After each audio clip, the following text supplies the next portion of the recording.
ناظرین، اللہ تبارک و تعالی نے حضرت ایوب علیہ السلام کو بے پناہ دولت سے نوازا تھا۔ دنیا میں موجود کوئی ایسی چیز نہیں تھی جو حضرت ایوب علیہ السلام کے پاس نہ ہو۔ حضرت ایوب علیہ السلام اپنے وقت کے ملٹی ملینئر تھے۔ پھر اللہ پاک نے ان کو آزمایا اور ان سے سب کچھ واپس لے لیا۔ ان کی بہت ساری اولاد تھی جو ساری ایک ساتھ فوت ہو گئی۔ وسیع و عریض رقبے پر ان کی فصلیں جل کر راکھ ہو گئیں، اور اللہ نے ان کو صحت جیسی نعمت سے بھی محروم کر دیا اور طویل بیماری لاحق کر کے آزمائش کی۔ پھر ایک دن حضرت ایوب علیہ السلام نے اللہ تبارک و تعالیٰ سے دعا کی اور اللہ سے رحم مانگا۔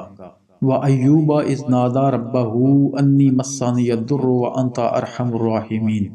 ایوب کو یاد کرو جب اس نے اپنے رب کو پکارا کہ مجھے بہت تکلیف ہو رہی ہے اور تو سب سے بڑھ کر رحم کرنے والا ہے۔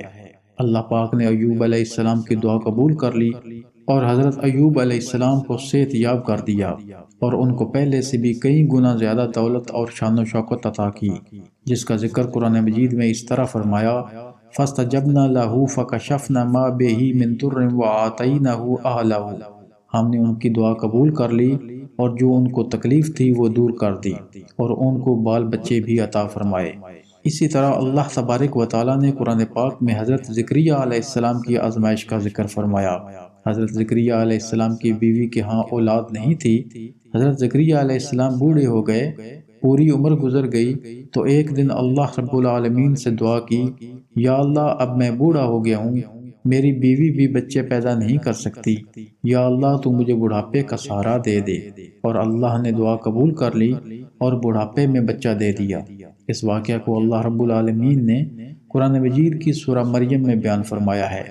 پھر قرآن میں اللہ تبارک و تعالیٰ نے حضرت یونس علیہ السلام کا واقعہ ذکر فرمایا کہ جب وہ مچھلی کے پیٹ میں گئے تو بے بسی کا یہ عالم تھا کہ وہ 3 اندھیروں کے پیٹ میں تھے، ایک رات کا اندھیرا، دوسرا سمندر کے نیچے گہرائی کا اندھیرا، اور تیسرا مچھلی کے پیٹ کا اندھیرا۔ اور پھر حضرت یونس علیہ السلام نے بے بسی میں اللہ کو پکارا: فَنَادَى فِي الظُّلُمَاتِ أَن لَّا إِلَٰهَ إِلَّا أَنتَ سُبْحَانَكَ إِنِّي كُنتُ مِنَ الظَّالِمِينَ۔ اندھیرے میں اللہ کو پکارنے لگے کہ تیرے سوا کوئی معبود نہیں، تو پاک ہے، بے شک میں ہی قصوروار ہوں۔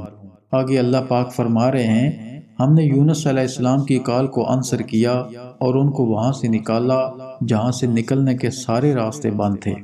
فَاسْتَجَبْنَا لَهُ وَنَجَّيْنَاهُ مِنَ الْغَمِّ۔ تو ہم نے ان کی پکار سن لی اور ان کو غم سے نجات بخشی۔ میرے دوستو، اللہ پاک نے یہ واقعات قرآن میں اس لیے ذکر فرمائے کہ میرے بندوں، مجھ سے کبھی نا امید نہ ہونا۔ میں نے موسیٰ کو فرعون کی گود میں پال کر دکھایا، اسماعیل کو چھری کے نیچے بچا کر دکھایا، ابراہیم کو جلتی آگ میں بچا کر دکھایا، مریم کو بن باپ کے بیٹا دے کر دکھایا، یوسف کو ایک قیدی سے بادشاہ بنا کر دکھایا، موسیٰ کو سمندروں میں خشک راستے نکال کر دکھایا۔ ہم جس سے پریشانی سمجھ رہے ہوتے ہیں، ہو سکتا ہے وہ کسی نئے سفر کا آغاز ہو۔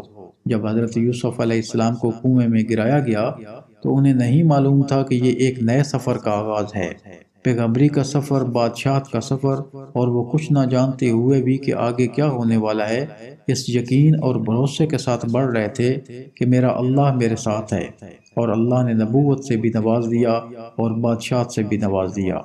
وَمَن يَتَوَكَّلْ عَلَى اللَّهِ فَهُوَ حَسْبُهُ۔ اور جو کوئی بھی اللہ پر بھروسہ کرے گا تو اللہ اس کے لیے کافی ہے۔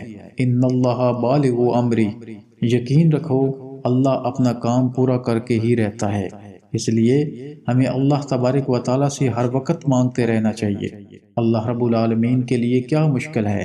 اللہ کی ذات تو وہ ہے جو ناکامیوں میں بھی کامیابی پیدا کر سکتی ہے، کیونکہ میرے اللہ نے خود کہا: أَمَّن يُجِيبُ الْمُضْطَرَّ إِذَا دَعَاهُ فَيَكْشِفُ السُّوءَ۔ جب کوئی ٹوٹ کر تڑپ کے مجھے پکارتا ہے تو میں اس کی دعا قبول کرتا ہوں، اس کی تکلیف کو دور کر دیتا ہوں۔